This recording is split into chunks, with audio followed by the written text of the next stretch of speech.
So to start the database validation, okay? Number one, you need to have the database credential. Number two, you will be getting the access only the lower environment. Pre-prod means you do not have the access permission on the production, and you will have only the simple query. Remember, as mentioned, you cannot create the database, delete the database, destroy the database. Those are absolutely you cannot, because the database team very strict. And then before starting the database test validation, of course you need to have a data, means you have to do the functional validation, right? So since we have a data now from all the testing, now we can go to the database, and then we actually know the three things. Number one, after the database validation is done, database connectivity is done, you have to know the table name, because database can have 100 of tables. You have to know which table you are writing the query. If you are expecting the table number 1 and you are writing the query table number 5, is it going to work? No.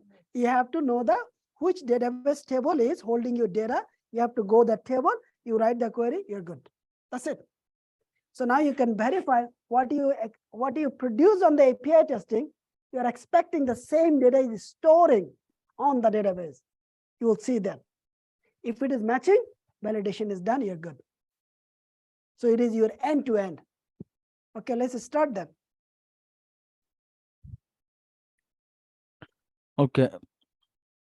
So we gave you already the credential on the slide. So you guys will have it. So go ahead. Okay, so this is the URL. So let me give the email, username and password to log in.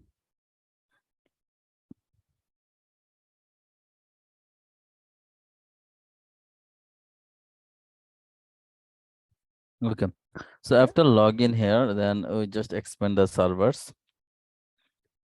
FFM. So basically, if you have hundreds of application, simply this is the each database has what's called the workbench. Workbench means the interface where you can connect database and you can write the query. So this is the web-based workbench. It's called the PG admin. So each of the database, they provide their own interface to the users, means the development team, you can connect and you can write the query. It has the desktop-based application. It has the web-based application. This is the web-based administrative tools. So you add the database, you have already added for you. And then this is the FFM database. Go a little bit up.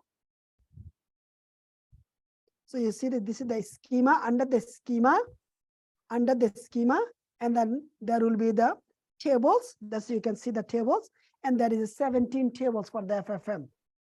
So the larger your platform is, you can have a 50 to 100, maybe 200 tables. So to write the query, what do you need to know? You need to know the database very well. How you know the database very well? You need to know the functionality. If you know the which functionality, then you can actually ask database engineer, okay, I'm doing this. And database engineer can help you, okay, this is the table. And then finally you can write the query. What type of query will be running will be showing one by one.